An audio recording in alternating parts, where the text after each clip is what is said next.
Father, thank you so much for this wonderful day, this blessing of gathering us here together. A simple prayer that gives thanks from a soldier that deserves our thanks and gratitude for his service to our country. In your holy name, amen. Amen. Sagemont Church has a long history of helping others in times of need. And that need has never been greater than for our own injured and wounded servicemen and women. In 2008, October 22nd, I was with 27 Golf out of Balabaluk, Afghanistan, Farah Province, border of Helmand Province. And I'm a machine gunner. I was the gunner of a Mark 19 vehicle, VIC-3.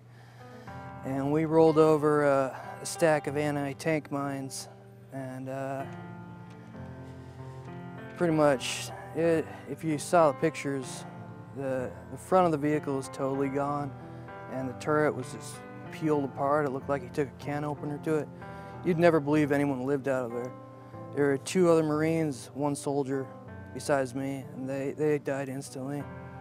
I was the only survivor. I got blown out, and I landed on my legs about 60 to 80 yards away from the vehicle. If I landed on my back or anything else, I'd probably be dead.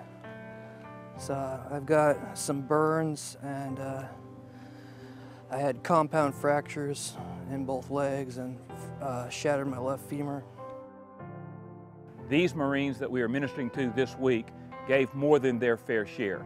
Some of them are amputees, some of them have burns over 80% of their body, and we are trying to say to them, thank you for your service to our country. Thank you for sacrificing for our country. Thank you for the freedoms that we have. You are the ones that have stood in the gap and gone in harm's way and have provided the freedom that we have, and we have an opportunity now to give back to them. On this day, giving back consisted of taking the wounded Marines on a hunting trip. We're in George West, Texas, just a few miles outside of George West at a ranch called the Little Jack. And we are with an organization called Combat Marine Outdoors. And this organization tries to help men who have been wounded in combat in Iraq and Afghanistan. And their desire is to help them see that there are people that love them, that are praying for them, that are supporting them, that are wanting to show them that there are those of us who are grateful for their sacrifice and their service to our country. Through a chance meeting with a master gunnery sergeant, Rusty Hicks got the idea for Combat Marine Outdoors. When I first, I met Master Guns, he took me over to the Brooke Army Medical Center and the Intrepid Center. And we met these young wounded heroes who just got back. They're in the hospital still. And I saw their oh woe is me look. I was around the annex, and there'd be a Marine over here talking by himself, another one over here playing on the PlayStation, and they weren't getting together. And so we talked to them about getting out in the outdoors, and of course they jump on. Marines they're shooters. You know, they want to go hunting. But I really didn't know what I was getting into until we got out there and I saw the joy and the smiles that they had once they shot an animal or sitting around a campfire. And we're going to call him, but my rifle barrel was that far in front of his, which means my bullet got there first. Depends what the ballistics were on the bullet. The next morning finds coffee and Brandon Pelletier ready to hunt. All right, good luck to y'all. Yeah, you too, man. You too. In 2007, I was injured. My right arm was crushed and I'm paralyzed from the elbow down. Don't have any use of it, but you know, that's not going to stop me. I've come a long way in 3.5 years, and there's only more ways to go. Well, it's a little froggy this morning, but we'll get out here and see what happens. You never stop doing what you're doing just because the hand you were dealt.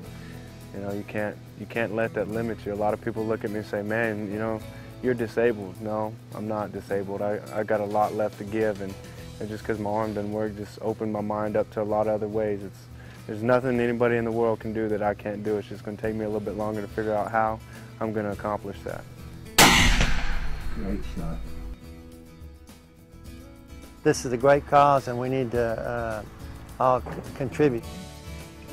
And I can tell you right now, my season's already been made, and I haven't even shot a deer yet. So, right in the shoulder. X marks the spot. I mean, these guys are standing on the wall for our freedom and our way of life, and we owe them. We owe them big time. And us doing a small deal like putting a hunt together for these guys to show them their appreciation and their sacrifice is nothing compared to what we owe them. I was with Chris out in the blind yesterday, and Chris, as you see, has some braces on his legs, and as soon as this hunt is over, then they will amputate one of his legs this week. I talked to Chris about his experience in the Marines and having served our country, and I asked him, I said, Chris, knowing what you know now, would you go back and do it all over again? And he looked at me, he said, in a heartbeat. I would do it instantaneously, all over again. That's got to humble you. It makes you stop. So where do we find such men like this, willing to sacrifice, willing to give their all so that you and I can have the freedom that we have? It's just amazing. We got a lot of work to do once these guys get their physical recovery. We got to get them back into life again, and that's really what Combat Marine Outdoors is all about. It's more than just going out and hunting. It's an opportunity for these guys to interact with some private sector people and also to get out of that hospital and get out here in the outdoors, enjoy some fellowship, enjoy some man time, if you will.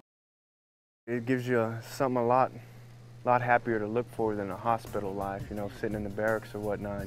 You get back out to a place that's unrestricted, you know, back out in the wilderness, and you're with your fellow Marines, your fellow soldiers, your other injured friends, and the camaraderie you build in a hospital is not the same that you can outdoors. I'm at the hospital there at Brooke Army Medical Center, and I've been there for about 2 years. And just recently this year I've started going on these hunts, and it's really helped me a lot, helped me readjust to just simple things like talking to people. When you're in the hospital for over a year, you kind of forget basic things. And being able to hunt, shoot something, actually feel excited. Being in the hospital is pretty depressing at times. And over time, you just kind of lose a lot of emotion, so it helps you feel again. Helps you just get back to normal.